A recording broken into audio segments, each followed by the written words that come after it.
Hey, good afternoon, everybody. Randy here with Soldiers for the Cross, and this is Monday, December the 29th. And boy, do we have some weather going on outside.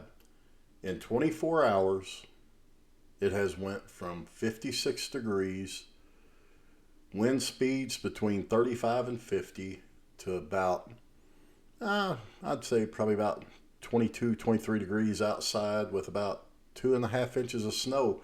Don't really know because the wind keeps blowing it everywhere. But hey, welcome to Michigan, huh? But hope you guys are having a good Monday. Some of you may still be off from the Christmas season, and some of you may be off till after the first of the year if you're fortunate. Uh, Me, myself, I go back to work tomorrow, but we will be up bright and early before I get there. We're coming to you a little bit later today. I had an appointment this morning, so I had to get to it, fairly early. So if you have your tea or your coffee, I'm back to the gunpowder green tea today, and I don't mind saying I made it just a wee tad bit strong. We are going to finish up with the book of Genesis. Genesis closes out with a miraculous story of Joseph, uh, Jacob, his father, and Joseph, facing all kinds of just opposition in his life from his brothers wanting to basically kill him to, he gets sold into slavery. Potiphar, the head of the guard for Pharaoh, picked him up, sold him into Egypt, and then made him basically ruler over the castle. Then, of course, we've got Potiphar's wife who decided that, you know, she wanted to play a little game with Joseph, see if he would commit adultery. And, of course, we know that Potiphar put him in prison. She accused him of doing something he didn't do.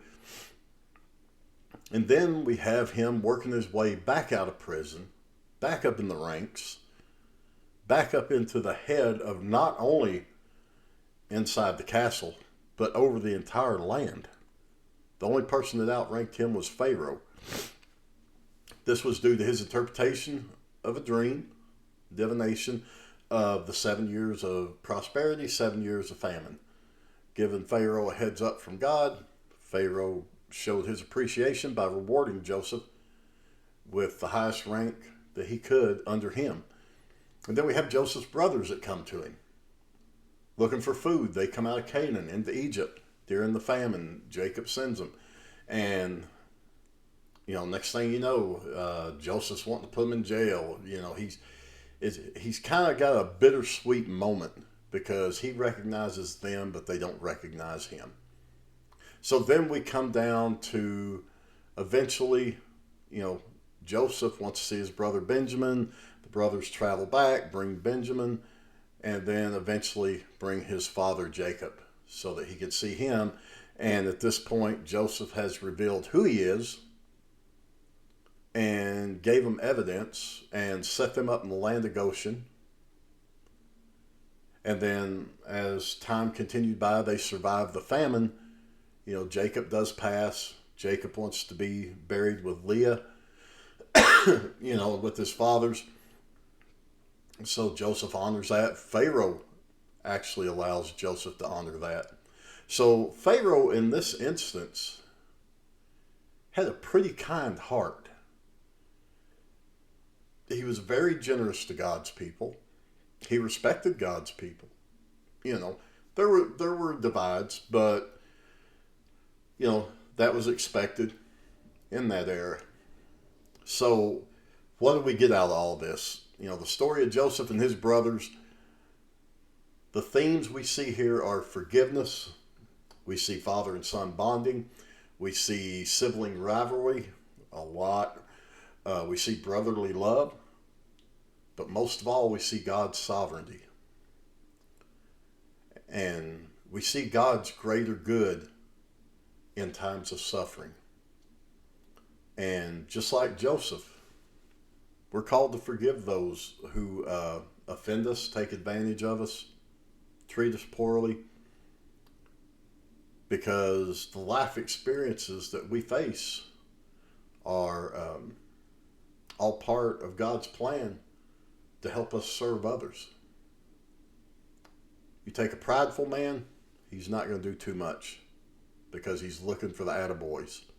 You take a humble man, he's going to do a whole lot because it's not about him. It's about everybody else. So this is wrapping up Genesis. We are moving over into Exodus. And we're going to see as soon as we get into it, right off the bat, there has been a change in Egypt. And boy, let me tell you, it ain't for the better. If you know the story, you can go ahead and read. If you'd like to know the story, please read, starting with the first chapter of Exodus. We're going to get into that. I want to do something today. I was asked a question by a dear friend of mine. And it was one on, can just good people go to heaven? You know, and it reminds me of a story that I heard from a pastor about a man telling him, look, if good people can't go to heaven just because they're good and they don't know God, that's almost a hate crime against humanity. But I want to tell you an analogy here that this pastor used, because he was on a radio interview, and the radio host that was interviewing him made the comment about the hate crime. But the radio host also made the comment, I want you to be able to answer this, but I don't want any scripture going across my airwaves. People listening to me don't care about it. So explain without using scripture. And this pastor gave one of the greatest analogies that I've ever heard. If I'm a good person and I walk to your house, I knock on your door and I say, hey, I would like to move in with you because I'm a good person. Your first response is going to be, do I know you? No, you don't know me at all, but I am a very good person. So therefore, I should be able to move in to your house with you, live with you and everybody here. And again, the homeowner's response is going to be, look, you can't do that. I don't know you. I'm not going to allow you into my home because I don't know you at all. Think about that for a second. Jesus told us there's one way to the Father. He goes, I am the truth, the way, and the life. The only way to the Father is through me. The only way to the Father is to have a relationship with the Son. That's what the whole thing of Golgotha, Calvary, the cross, that was the whole thing of that, to create a relationship between man and God that was doomed otherwise. So I wanted to say that to you because I get asked that quite a bit, believe it or not. You know, and it's a sincere question. It's not one to be blown off. But you have to understand, in order to enter God's house, he has to know you. I'm not talking about house of worship. I'm talking about the kingdom. He has to have a relationship with you. He has to know who you are. You have to know who he is before you can enter. There's scripture tells us there's no other way. It won't be like a thief trying to come up the side or anything. There's no back door to heaven. There's only one way. So if that's a question you've ever pondered, with that analogy, that's the best I have heard as an example of how to answer. We always want to answer with scripture, but if you are in a situation where you cannot, hang on to that, because it makes all the sense in the world. So tomorrow we're going to move on into Exodus. Exodus being the exit of God's children from bondage. But wait till you hear what it took to get them out. That's the whole story. And it's going to resonate with so many of us in our stubbornness against God.